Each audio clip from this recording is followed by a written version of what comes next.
We had been searching for our dream home for over a year. Lisa and I were tired of city life and wanted a quiet place with a big backyard for our dog, Buster.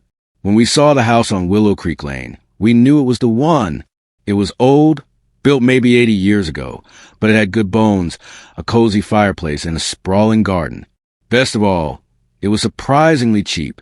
The agent said the previous owner, an elderly lady named Mrs. Davis, had passed away, and her children wanted a quick sale. We ignored the little voice that said, "If it's too good to be true." We signed the papers a month later. The feeling of unlocking our own front door for the first time was pure joy. We spent the first few weeks unpacking and painting, already falling in love with the quiet streets and the friendly neighbors. We knew the house needed some work, but we were ready for the challenge. We were ready for our new beginning. We had no idea the biggest challenge was hidden right behind the plaster. The first problem we tackled was a damp patch in the living room wall, right next to the beautiful stone fireplace. It wasn't a major leak, but the plaster felt soft and discolored. Lisa wanted to call a contractor, but I insisted I could handle it. I'm pretty handy, and saving money meant we could buy the new outdoor furniture Lisa wanted. I bought a big chisel and a hammer. I started chipping away at the damaged plaster one Saturday morning. The dust was thick, filling the air, and Buster kept barking at the loud noise. The work was slow, but soon I had cleared a section of the wall down to the original brickwork. That's when I noticed something strange. Most of the bricks were tight and uniform, but one section, about the size of a shoebox, was filled with mortar that looked slightly newer and sloppier than the rest. It was directly behind where the damp patch had been, and it was the source of the moisture. I thought maybe Mrs. Davis had tried a quick repair herself years ago. I decided to pull the loose bricks out to see what was behind them. I used the chisel to work around the edges of the newer mortar. It came away easily, crumbling onto the plastic sheet I had spread on the floor. After about 10 minutes, I had cleared enough space to grasp one of the loose bricks. I tugged, and it came free. Behind it was a small, empty space. I cleared another brick, and then another. My hand reached into the darkness behind the wall. I expected to find old insulation, or maybe some mouse droppings. Instead, my fingers brushed against cold metal. It was a perfect rectangle. I grabbed hold of the object and slowly pulled it out of the wall. It was a small metal briefcase, the kind you see in old movies, meant for carrying documents or money. It was covered in a thick layer of dust, and the leather handle was cracked and brittle. It felt surprisingly heavy. Lisa walked in just as I set the briefcase on the floor. Her eyes widened, instantly forgetting about the damp patch. "Mark, what is that? What did you find?" she gasped, rushing over. The briefcase was locked, but the cheap metal clasp was rusted. I grabbed a screwdriver and easily pried the latch open with a sharp, squealing sound. The interior was lined with faded velvet, and it smelled strongly of age and mildew. Inside, there was no money or gold. There was only a thick stack of papers, old photographs, and a small, leather-bound diary. Everything was yellowed and brittle. Lisa picked up the diary first. Its pages were filled with tight, careful handwriting. "It looks like a journal," she whispered, her voice full of nervous excitement that didn't feel right. I picked up the photographs. They were black and white from the 1980s. One photo showed a smiling young woman who looked exactly like a younger Mrs. Davis. She was standing next to a man in a cheap suit, and they were holding a newspaper that flashed a huge headline. $5 million Diamond Heist Rock City. My blood ran cold. Lisa looked up from the diary, her face pale. "Mark," she whispered, pointing to the writing on the wall of the hidden compartment. Scratched deep into the brick were 2 letters, R.D. We locked Buster outside and closed the living room door. The joy of finding a treasure was replaced by a chilling fear. We spread the contents of the briefcase on the floor. We found official-looking documents that weren't really official, several plane tickets to South America with fake names, and more news clippings. The clippings were all about the Diamond Heist of '83, a notorious, unsolved robbery where a highly valuable shipment of loose diamonds vanished without a trace. The police had suspects but no evidence, and the diamonds were never recovered. The story had been huge in the region 30 years ago. Lisa pointed to another photo, this one a wanted poster. The face on the poster matched the man in the photo with the young Mrs. Davis. The name on the poster was Robert Dawson. The R.D. scratched into the wall was terrifyingly clear. "This is impossible," Lisa breathed, clutching her chest. Mrs. Davis was a sweet old woman. She made cookies for the neighborhood kids. Did she help him? We were sitting in our beautiful dream home, surrounded by evidence that the previous owner was somehow linked to a major unsolved felony. Our new beginning had instantly turned into a nightmare. We spent the rest of the day in a state of quiet, rising panic, researching the heist online. The details matched perfectly. Robert Dawson, one of the primary suspects, had vanished immediately after the heist. The police assumed he had fled the country. He was never found, and the diamonds were never located. We kept returning to the photos of Robert Dawson and the young Mrs. Davis. They looked like a couple in the photos, young and reckless. If Mrs. Davis, whose real name was actually Eleanor, according to a birth certificate in the box, was involved, she had kept the secret perfectly for 3 decades, living a quiet life right here on Willow Creek Lane. "Mark, we have to call the police," Lisa said, staring at the old wanted poster. "This is evidence. We can't keep this hidden." "Wait," I said, rubbing my temples. "If we call the police, our house becomes a crime scene. We might lose everything. They'll dig up the yard. They'll tear down the walls. We need to figure out what the rest of the story is first. Why did she leave this behind?" We decided to keep the secret between us.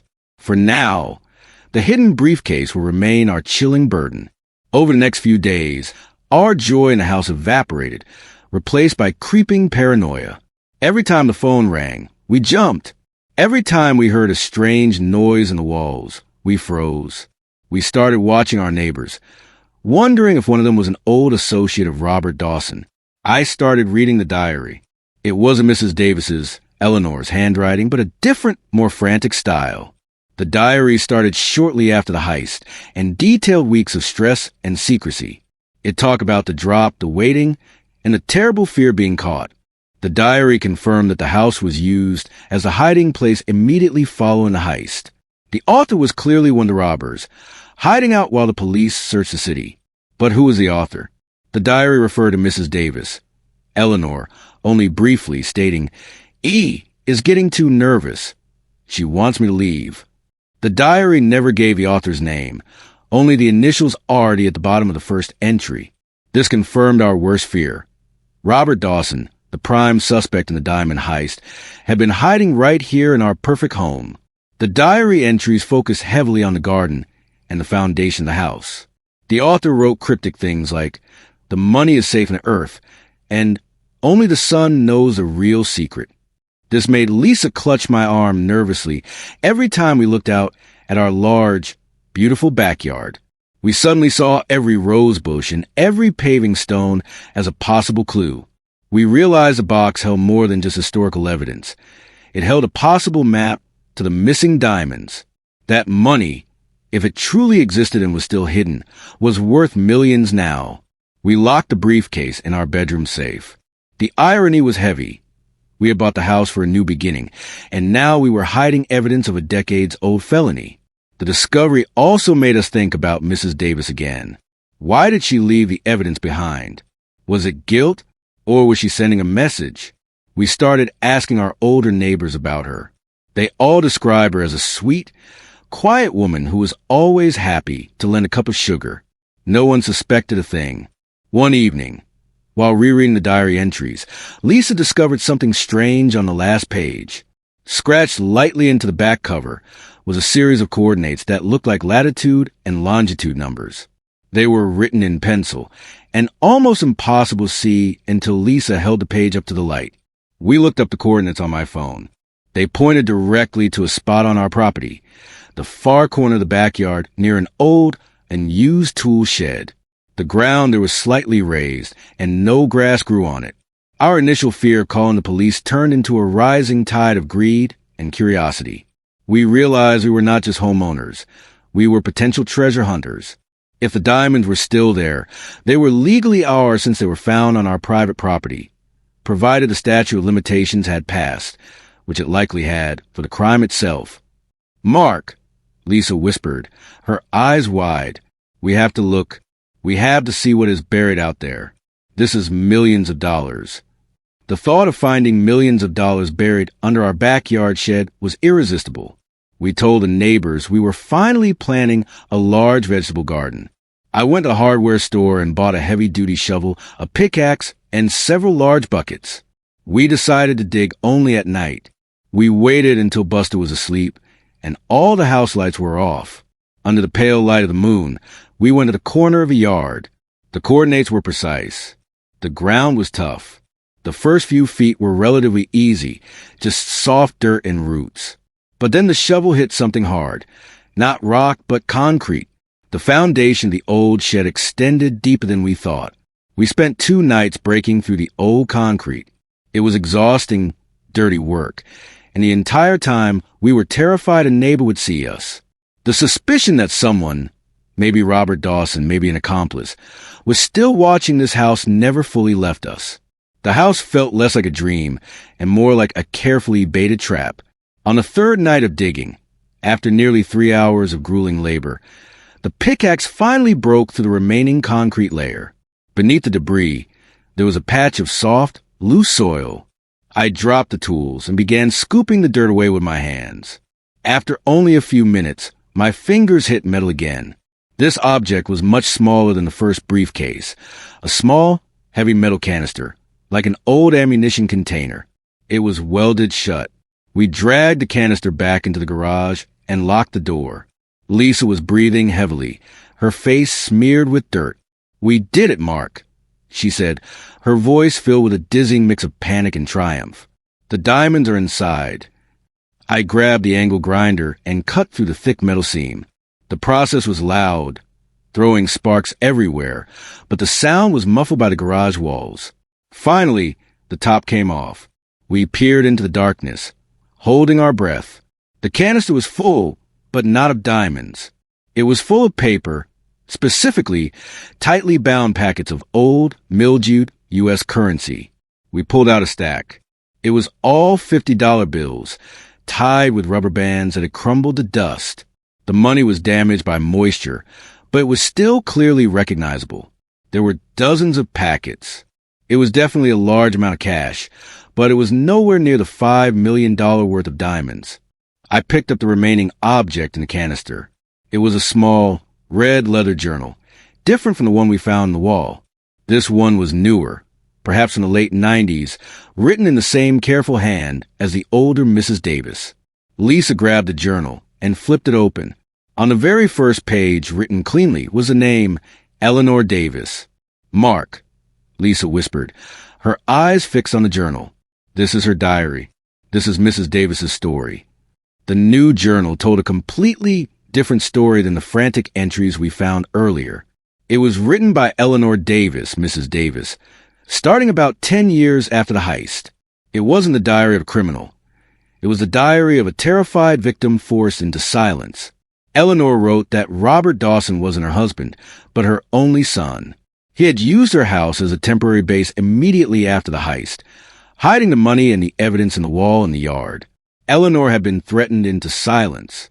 If she went to the police, Robert promised to disappear and let her take the blame, or worse, harm her. The initial briefcase, the one with the news clippings and Robert's Artie initials, was his evidence box, which he planned to use for leverage later. The cash we found in the canister was just a small portion of the loot that Robert had left for his mother to use secretly. Eleanor had lived a lie for 30 years, watching her quiet son transform into a fugitive criminal, fearing every day that he would return. The diary detailed Eleanor's decades of quiet misery. She couldn't sell the house because she was afraid of exposing the secret, and she was terrified Robert would come back for the money. She wrote about her own failed attempts to contact the police without revealing her identity. Then came the entry from 3 years ago, just before she became ill. Eleanor wrote that she had heard Robert was finally caught overseas for a different crime and was facing a long prison sentence. She realized her time was running out. She didn't want a house to be sold until the truth was found and Robert's stolen identity was confirmed. The last entry, written 6 months before her death, explained why she left the first briefcase behind the wall. She wanted someone honest, the next owner, to find it and expose the crime, finally freeing her house from the guilt. But the most chilling detail was the final entry. Eleanor wrote that the diamonds themselves were never hidden in the wall or the yard. Robert told her he had hidden them in the one place he knew no one would ever look. Eleanor's diary explained that the stolen diamonds were hidden inside the structure of the house itself, but not in the walls. They were hidden in the stone fireplace, packed inside the central support column. Robert, a former stonemason, had sealed them inside the stone mantle, knowing that no one would ever suspect the decorative heart of the house. Our perfect, cozy fireplace, which we had praised and admired since moving in, was a massive, decades-old safe holding millions in loose diamonds.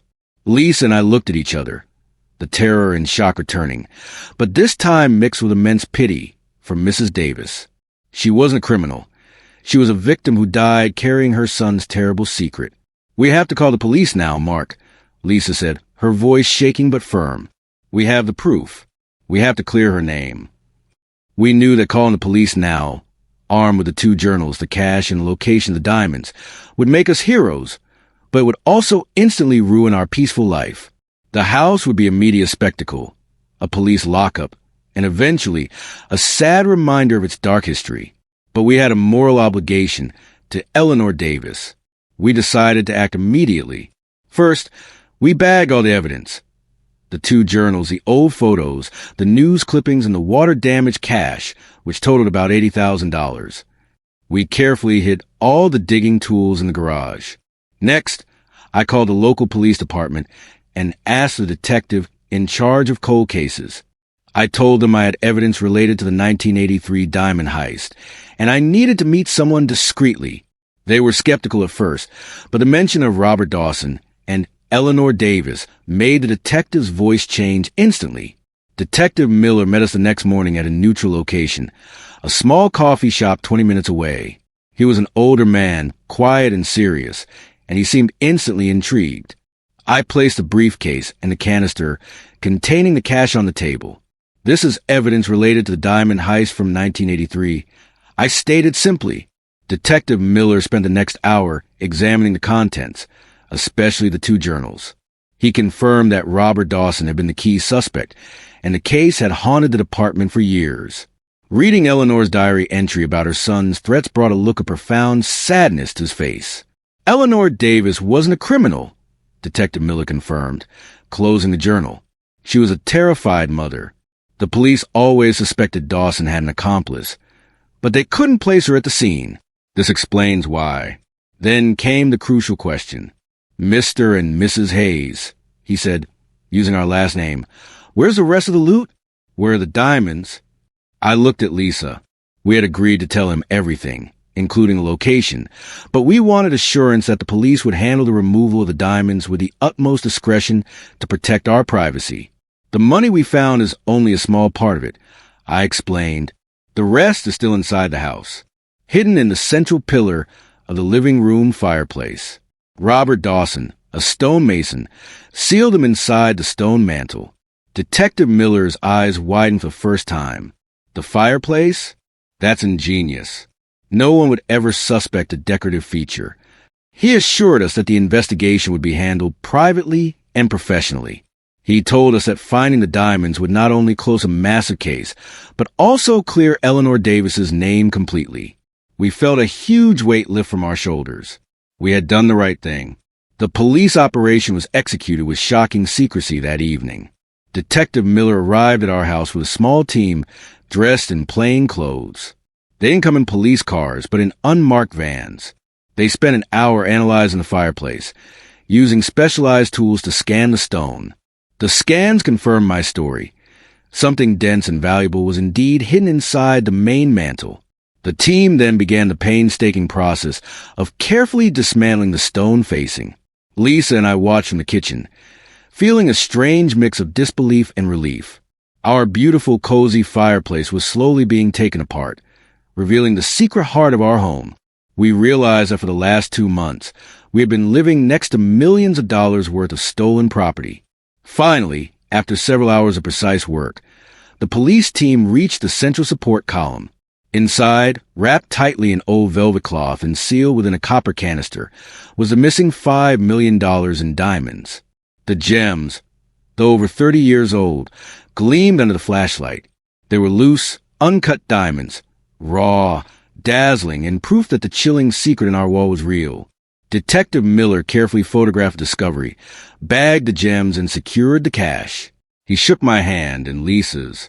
"You too solved a 30-year cold case," he said, a look of awe on his face.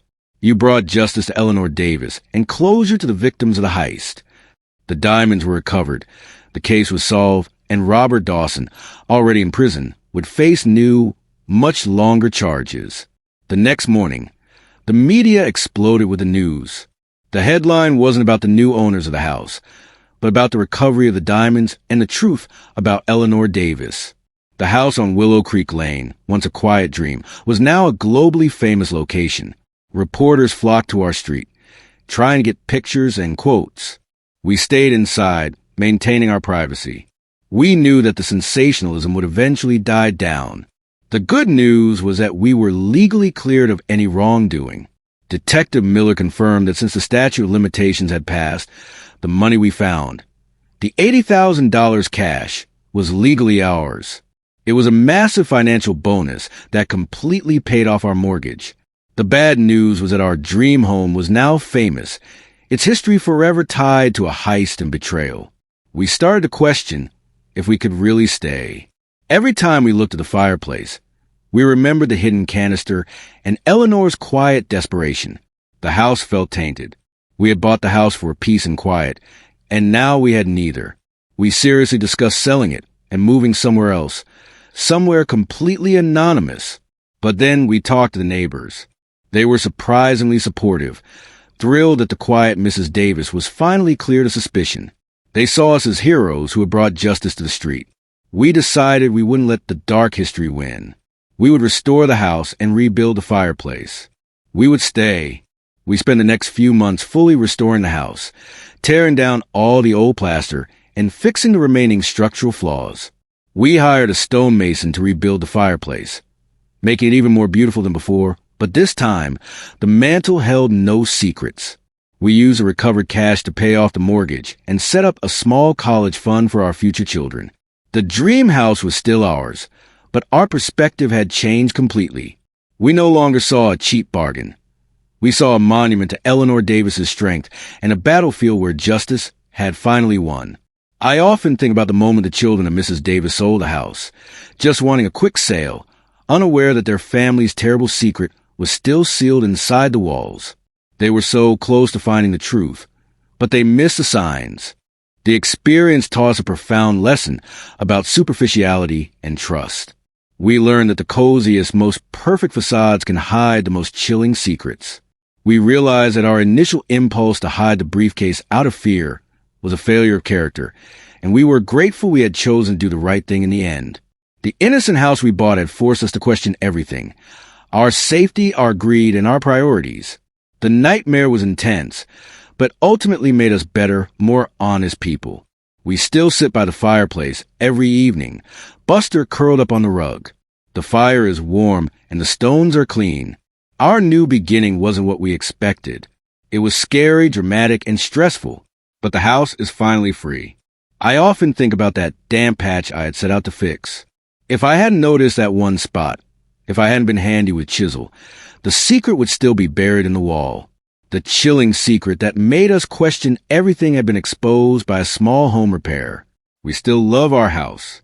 It's no longer just a dream home. It's a testament to truth. And we are grateful for the quiet life we now lead, knowing that we brought justice to Eleanor Davis and finally allowed her to rest in peace.